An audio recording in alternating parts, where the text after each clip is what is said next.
सनातनी हैं इसमें और पक्के सनातनी हैं, सभी धर्मों का सम्मान करते हैं। देखिए ना कितने बड़े सनातनी हैं। मेरे ही शो में अभी शुरुआत में ही 10 बार सनातन शब्द का इस्तेमाल करोगा, उससे ज्यादा ही, और आप इन पर शक करते हैं। रामचंद्र कह गए सिया से ऐसा कलयुग आएगा, बाप चलाएगा गोली और बेटा सनातन की नाच नचाएगा। चढ़ावा चोरी इस देश के अंदर में कभी आपने सोचा था मंदिर में चढ़ावा चोरी होगा? मंदिर के जो चढ़ावा चोर थे वो तो जेल चले गए, लेकिन पूछता है, भारत भी पूछता है, देश भी पूछता है, टोटी चोर जेल नहीं गए अभी तक। टोटी चोर क्यों? टोटी चोर का दर्द हो गया। कार्रवाई कब होगी? भदौरिया आप जब मुंह खोलते हैं तो वही हाल होता है जब भैंस मुंह उठाती है।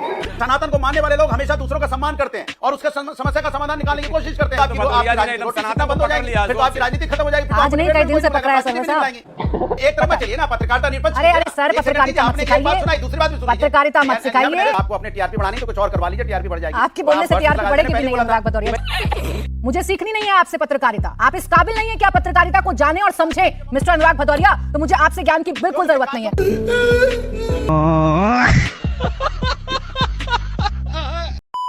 नमस्कार दोस्तों, समाचार 2.0 की और एक धमाकेदार डिबेट वीडियो में आप लोगों का स्वागत है। दोस्तों आज की डिबेट वीडियो होने वाले है news anchor Prachi Parashar, BJP के प्रवक्ता अजय आलोक और समाजवादी पार्टी के प्रवक्ता अनुराग भदौरिया के बीच में। दोस्तों आज एंकर प्राची जी और भाजपा अजय आलोक जी ने मिलकर सफाई अनुराग भदौरिया को जमकर रोस्ट किया है। दोस्तों आज कृष्ण जन्मभूमि मथुरा पर डिबेट चल रही थी, जिसमें सफाई अनुराग भदौरिया की हर बात पर समाजवादी पार्टी की दोगलापन दिखाई दे रहे थे और बात बात पे सनातन ऐसे बोल रहे थे जैसे सनातनियों ने इन दोगले लोगों को वादा किया है कि 2027 की चुनाव जितवाने की, लेकिन असली मुद्दा मथुरा पर बोलने की हिम्मत ही नहीं जुटा पाए और बात को सुप्रीम कोर्ट के पाले में डाल दिया। फिर एंकर प्राची जी भदौरिया की दोगलापन उजागर करते ही प्राची जी को पत्रकारिता सिखाने लगे भदौरिया। उसके बाद आज एंकर प्राची जी और भाजपा अजय आलोक ने मिलकर हरा कुर्ता की जो धुलाई की है वो देख आज बहुत ही आनंद मिलने वाली है आपको। दोस्तों आज की ये डिबेट सच में बहुत ही मजेदार होने वाले है, इसीलिए आप लोगों से अनुरोध है बिना स्किप करके वीडियो को आखिर तक जरूर देखना एंड वीडियो के बारे में अपना क्या राय है कमेंट में जरूर लिख के जाना।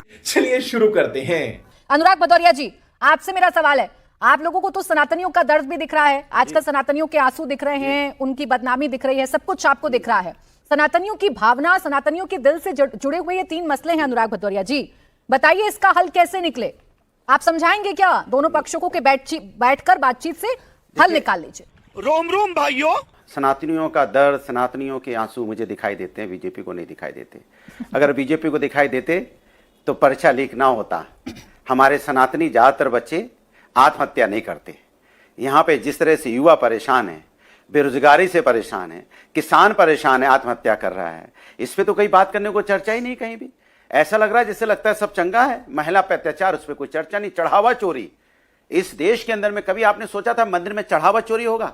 और चढ़ावा चोरी की आवाज जब हम लगातार बुलंद कर रहे हैं, उठा रहे हैं कि चढ़ावा चोरी में जो असली लोग हैं उन्हें पकड़ा जाना चाहिए। जिस देश के अंदर में चढ़ावा चोरी होने लग जाए, परीक्षा चोरी होने लग जाए, पुल पुलिया चोरी होने लग जाए, सड़क चोरी होने लग जाए, भविष्य चोरी होने लग जाए, बच्चों का भविष्य चोरी होने लग जाए, जब यहाँ वोट चोरी होने लग जाए, किसानों की खाद चोरी होने लग जाए, किसानों की चैन चोरी होने लग जाए, किसानों की नींद चोरी होने लग जाए, आम जनता का भविष्य चोरी होने लग जाए, आम जनता की सोच ही चोरी होने लग जाए, तो बताइए उस देश के अंदर पे बात किस पे होनी चाहिए? मैं पूछना चाहता हूं। लेकिन भारतीय जनता पार्टी चुनाव आते ही अपने मुद्दे को किस तरह से, चूंकि वो सनातन के नाम पे पहले धर्म की राजनीति करती थी, अब धर्म की राजनीति में धर्म मेरे लिए आस्था का विषय था, इसलिए हमने कभी धर्म की राजनीति की नहीं, विकास की। खाओ मां कसम। अब धर्म के नाम पे जब वो चढ़ावा चोरी में पकड़े गए तो वो अपने गोल पोस्ट चेंज कर रहे हैं। वो अब अयोध्या से मथुरा भागते हैं, मथुरा में भी पकड़ेंगे तो मथुरा से फिर कहीं और भागेंगे। आप मुझे बताएं, मथुरा पर जो मांग है या जो बीजेपी का स्टैंड है वो ताजा है क्या, या सुप्रीम कोर्ट ने जो कहा है वो भारतीय जनता पार्टी ने कहलवाया है? सुप्रीम कोर्ट ने जो कहा है, सुप्रीम कोर्ट सुनिए, सुप्रीम कोर्ट जो कह रहा है उसके आधार पर आपसे चर्चा कर रही हूं मैं तो अनुराग जी। देखिए हम तो बहुत सीधी सी बात करते हैं, हम सनातनी हैं इसमें और पक्के सनातनी हैं, सभी धर्मों का सम्मान करते हैं, सभी का यहाँ की प्रेम की भाषा बोलते हैं और पूरे वसुदेव कुटुंबकम की बात करते हैं। अरे कहना क्या चाहते हो? अगर माननीय और देश संविधान और न्यायपालिका से चलता है, बिल्कुल सही है, हम आस्था भी है मेरी और देश के संविधान और न्यायपालिका को ही मानते हैं। जो न्यायपालिका जो आदेश देगी, उस आदेश जो संविधान मुताबिक होगा, जो यहाँ पे न्यायपालिका कहेगी, हम उसका आदर करेंगे, उसका सम्मान करेंगे। ये हमारी समाजवादी है, इसलिए कहते हैं सनातन ही समाजवादी है, क्योंकि वो सभी धर्मों का सम्मान करते हैं, सभी व्यक्ति का सम्मान करते हैं और सभी को अपना मानते हैं, इसलिए तो कहते हैं सनातनी समाजवादी है। सनातनी होने के नाते आपसे सवाल करती हूँ, मथुरा में लंबित पड़ा फैसला या मथुरा का विवाद या काशी का विवाद, एक सनातनी होने के नाते अनुराग भदौरिया जी क्या लगता है आपको उसमें जो सनातनियों की भावना है वो एड्रेस होनी चाहिए कि नहीं होनी चाहिए? एक सनातनी होने के नाते और ये देश का नागरिक होने के नाते संविधान और न्यायपालिका को मानने वाले लोग। मैं सिर्फ एक ही शब्द बोलूंगा, जो न्यायालय का आदेश होगा हम उसको मानेंगे। जो न्यायालय आदेश देगा, क्योंकि चूंकि देश संविधान और न्यायपालिका से भी चलेगा ना, धर्म मेरे आस्था का विषय है। तो सनातनी होने के नाते आपसे पूछ रही थी, अब आप मुझे बता दीजिए, वो करोड़ों सनातनी जो कहते हैं कि मथुरा में मंदिर बनना चाहिए, क्या वो न्याय व्यवस्था को नहीं मानते? मानते हैं ना, लेकिन खुलकर कहते हैं अपनी बात। आप क्यों खुलकर कहने से बचते हैं भाई? Good question. बिल्कुल मानते हैं, और सुनिए, मानते हैं, बिल्कुल मानते हैं, वो न्याय व्यवस्था को मानते हैं, तभी तो भव्य मंदिर बना ना अयोध्या में। और फिर चोरी के यहाँ पे चोरी किसने की? किसने चोरी की? प्रभु राम के घर में। अभी बता दे भाई, अभी बता दे। तो पूछ रहे हैं आपसे अनुराग भदौरिया जी, भाई देखिए ना कितने बड़े सनातनी हैं। मेरे ही शो में अभी शुरुआत में ही 10 बार सनातन शब्द का इस्तेमाल करोगा, उससे ज्यादा ही, और आप इन पर शक करते हैं। प्राची जी क्या कीजिएगा, राम मंदिर के जो चढ़ावा चोर थे वो तो जेल चले गए, लेकिन पूछता है, भारत भी पूछता है, देश भी पूछता है, ये टोटी चोर जेल नहीं गए अभी तक। ऐसा कौन नेता होगा जो अपने घर में ही टोटी चोरी करके ले जाता होगा, एसी चोरी करके ले जाता होगा? टोटी चोर, एसी चोर, पेपर चोर, खाली एक जात चोर, सारे उत्तर प्रदेश के थानों में एक ही जात के थानेदार। अरे टोटी चोर क्यों? टोटी चोर पर दर्द हो गया। कहां जा रहे हैं सोचो आप? टोटी चोर पे दर्द हो गया, मंदिर के चोर तो जेल में है। आप प्रभु की बात मंदिर नहीं के कर चोर तो सकते। जेल में है, लेकिन टोटी चोर पे दर्द हो गया ना। मथुरा की बात मुंह में नहीं निकलेगी, दही जम गई। मैंने एक बार भी नहीं टोका था, देखिए बीच में बोलना शुरू। इसको कहते हैं इलेक्ट्रिसिटी इफेक्ट, इसको कहते हैं इलेक्ट्रिसिटी इफेक्ट। भदौरिया कितनी बार बोला, कार्रवाई कब होगी? भदौरिया आप जब मुंह खोलते हैं तो वही हाल होता है जब भैंस पूंछ उठाती है। हम बोलिए ना भाई, जानती है। रुक जाओ आप जब मुंह अनुराग खोलते भदौरिया हो जी, तो वही होता है जब भैंस पूंछ उठाती है। रुक जाए अनुराग बोलो भदौरिया। ना। इतनी बार बोला, बीच में मत बोला करिए, मैं नहीं बोल रहा था बीच में। क्या इन लोगों की कभी हिम्मत नहीं होगी कि ये मथुरा काशी पे कुछ भी खुल के बोले। ये भाषा है। मथुरा काशी पे खुल के कभी बोलने की कोशिश नहीं करेंगे, ये कभी नहीं बोल पाएंगे कि अयोध्या राम लल्ला की नगरी है। इन्होंने कभी नहीं बोला। आप शब्दों का इस्तेमाल इन्होंने पार्लियामेंट में खड़े होकर बोला, इन्होंने पार्लियामेंट में खड़े होकर बोला कि राम लल्ला अतिक्रमणकारी है, मस्जिद है वहां पे, जो गुंबद चढ़ गया उसको गुंबद से नीचे नहीं उतरने दिया मुलायम सिंह ने, कार सेवकों को गोली मार दी। ये गजब हालत है। रामचंद्र कह गए सिया से, ऐसा कलयुग आएगा, बाप चलाएगा गोली और बेटा सनातन की नाच नचाएगा।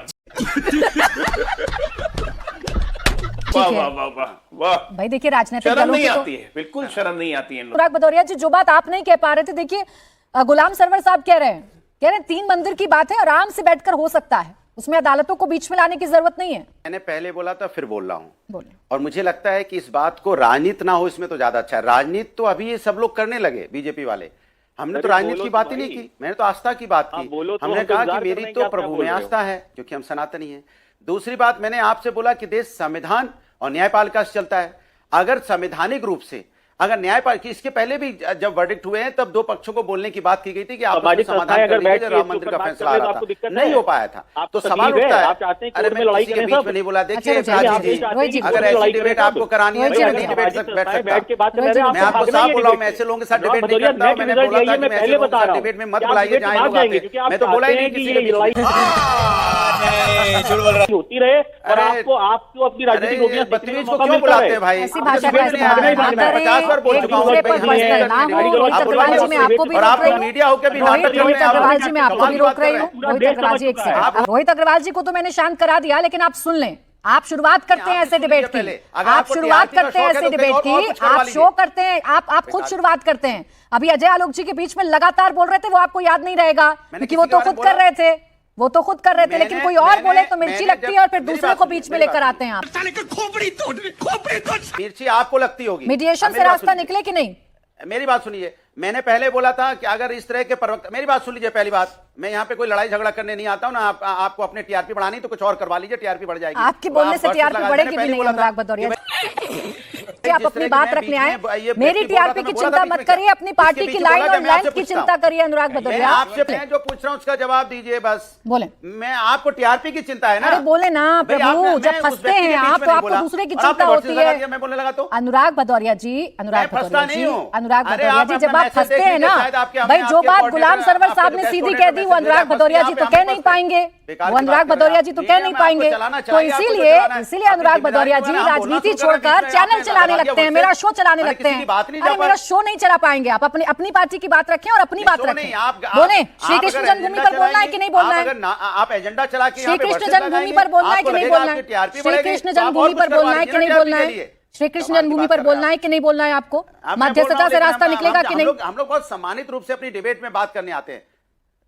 हमको इसके बाद भी 10 डिबेट करनी है। अरे आप बेकार की बोलिए बात बोलिए, कर रहे हैं। मैं अपनी अरे बात बोलिए कर रहा था, बोलिए, बीच में 10 नहीं आ आप 15 गए। कर लीजिए, पहले मेरे सवाल का जवाब दीजिए।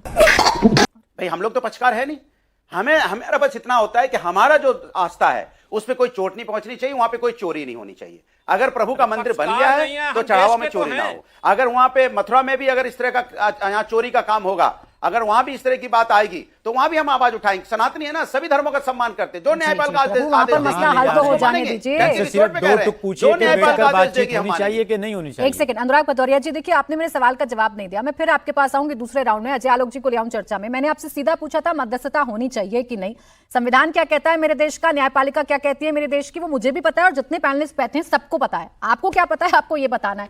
अजय आलोक जी, सारा इल्जाम आप पर है। मंदिर की राजनीति आप लोग करते हैं। रुक जाए, आवाज डाउन रखिए अनुराग भदौरिया जी। मंदिर की राजनीति आप करते हैं, इसलिए सूट करता है आपको। देखिए, कारी साहब भी बैठे हुए हैं, हाफिज साहब भी बैठे हैं, दोनों ने अपने विचार रखे। दोनों के हिसाब से बातचीत होनी चाहिए, पहल होनी चाहिए। कट्टरपंथियों का बोलबाला नहीं होना चाहिए। ये तो कारी साहब भी मानेंगे, हाफिज साहब भी मानेंगे कि हिंदुओं में कट्टरपंथियों को बहुत ज्यादा कद्र नहीं की जाती है, उनकी बातें नहीं सुनी जाती हैं। क्योंकि कट्टरपंथ से अगर हिंदू धर्म चलता तो ये मस्जिद में ये कोर्ट वोट जाने की नौबत ही नहीं आती। पाकिस्तान अफगानिस्तान वाला हिसाब किताब हो जाता। कट्टरपंथ से चल रहा है, निपटा देते तुरंत कट्टरपंथ के हिसाब से। बात तो सही है। लेकिन हिंदू सहिष्णु है, कट्टरपंथी नहीं है। इसलिए जो चाहता है वो चाहता है एक व्यवस्था के तहत हो, बातचीत के तहत हो। नहीं बातचीत से समाधान निकला, अदालत चलते हैं। लेकिन समस्या ये है कि इस्लाम धर्म में बैठे हुए कट्टरपंथी लोग जो हैं वो मॉडरेट्स की बात नहीं सुनते हैं। कारी साहब, हाफिज साहब की बातें नहीं सुनी जाएंगी। कि भारतीय जनता पार्टी के प्रवक्ता ने पहले ही बोल दिया कि आपसी समझौते से नहीं होगा, क्योंकि वो खुद ही मान रहे हैं कि वो नहीं मानेंगे, ये नहीं मानेंगे। जब आपने दिमाग में को बैठा लिया है, अरे ये और आपने ये मान लिया है कि आपसी समझौते से हम नहीं कोई मानेंगे, तो फिर क्यों नाटक कर रहे हैं? प्राची जी ऐसे तिलचट्टे हैं जो संसद में खड़ा होकर बोले कि राम लला को अयोध्या की भूमि नहीं मानते, उनसे क्या बात सुनी? हम लोगों ने देखा था अयोध्या का जब फैसला आ रहा था तब भी इस तरह का बोला गया था आपसी समझौता से कर लीजिए। तो क्या आपसी समझौता आप लोगों ने कर लिया? तो आपके आपसी समझौता कैसा है वो मुझे पता है। आप अभी से कह रहे हैं कि नहीं होगा, तो इसीलिए कह रहे हैं ना कि सर्वोच्च न्यायालय का जो आदेश होगा उस आदेश का पालन सभी हिंदुस्तान के लोगों को करना चाहिए। क्योंकि भारतीय जनता पार्टी कभी नहीं चाहती है कि देश के अंदर में विकास की राजनीति हो। वो धर्म के नाम पर राजनीति करना चाहती है, वो चाहती नहीं किसी मुसलमानों को चैन से नहीं रहने देना समाधान करना चाहिए, क्योंकि उसकी राजनीति की रोटी इसी पे सीख रही ये है। देश वो जानता है राजनीति की रोटी हमें चैन इसी से पे नहीं सीखनी रहने है। देना और चाहते हैं, नहीं तो इनकी दुकान बंद हो जाएगी। उसके बाद चढ़ावा में चोरी शुरू करते हैं। मतलब जो प्रभु राम के मंदिर में चढ़ावा में चोरी हो रही है, तो जनता देश का मुसलमान अगर चैन से रहेगा तो कांग्रेस और भदौरिया की राजनीतिक दुकान बंद हो जाएगी। सही पकड़े हैं। सनातन को मानने वाले लोग हमेशा दूसरों का सम्मान करते हैं और उसका समस्या का समाधान निकालने की कोशिश करते हैं। आपको निकालना ही नहीं है, क्योंकि आप चाहते नहीं समस्या का समाधान निकले। आप निकलेगा तो आपकी रोटी सीखना बंद हो जाएगी, फिर तो आपकी राजनीति खत्म हो जाएगी। आज नहीं, कई दिन से पकड़ा है सर साहब। बीच में अगर प्रभु के राम के यहाँ पे आस्था में कोई गड़बड़ी होती है, अगर चढ़ावा में किसी प्रकार की दिक्कत हुई तो हम आए ना, हमने बोला ना वहां चोरी हो रही है, तब तो बीजेपी नहीं बोली। तब कहां थी बीजेपी, पूछना चाहता हूं मैं। इसलिए मैं इनकी पोल खोल रहा हूं कि सिर्फ राजनीति करते हैं, धर्म के नाम पे चोरी को नहीं रोकते हैं। चढ़ावा में चोरी हो जाए यहाँ पे, राम के यहाँ चोरी हो जाए। हाँ, हम बोल रहे थे ना, हम हल्ला मचा रहे थे ना कि प्रभु के यहाँ चढ़ावा में चोरी हो रही है, तब तो चुप ही साधे हुए थे। सच्चाई है कि टोटी चोरों को, कांग्रेसियों को ये कभी रास नहीं आएगा। विकास के नाम से कोई लेना देना नहीं है। अगर वहां पे बच्चे बैठे हुए हैं जंतर मंतर पे, कोई उपवास कर रहे हैं। मैं अबरार साहब भदौरिया जी, अच्छी बात है, आपको राम जी के भक्तों की चिंता है। आप तो वो लोग हैं जो संसद में खड़े होकर कह चुके हैं कि अवैध कब्जाधारी हैं राम, जिनको आप रामलला कहते हैं। अच्छी बात है कि आपको अब राम भक्तों की भी चिंता हो रही है। अबरार साहब देखिए ना, अनुराग भदौरिया जी सुन लीजिए, ये क्या कह चुके पता है? अब सुन लीजिए, अब आपने एक तरफ मत चलिए ना, पत्रकारिता निष्पक्ष। अरे सर, पत्रकारिता मत सिखाइए, सुनाई, दूसरी बात भी सुन लीजिए। पत्रकारिता मत सिखाइए, नरेश अग्रवाल ने क्या बोला? पत्रकारिता मत सिखाइए, पत्रकारिता मत सिखाइए। नरेश अग्रवाल ने जब बोला था वो आपके साथ थे, और उसके बाद भी मेरे सवाल कायम है अजय आलोक जी से कि नरेश अग्रवाल को आपने क्यों लिया। सुन लीजिए, नरेश अग्रवाल ने जब बोला था विधानसभा के अंदर वो आपकी पार्टी का पक्ष रख रहे थे, मुझे सब पता है। तो मुझे पत्रकारिता मत सिखाइए, राजनीति सीखिए आप बैठकर। आई एम सॉरी बाबू। राजनीति कैसे होती है पहले वो देख लीजिए। एक पक्ष के बारे में कैसे बात करनी है पहले ये सीख लीजिए। आवाज डाउन करें कि आपसे सीखनी नहीं है, मुझे सीखनी नहीं है आपसे पत्रकारिता। आप इस काबिल नहीं है कि आप पत्रकारिता को जाने और समझें मिस्टर अनुराग भदौरिया। तो मुझे आपसे ज्ञान की बिल्कुल जरूरत नहीं है।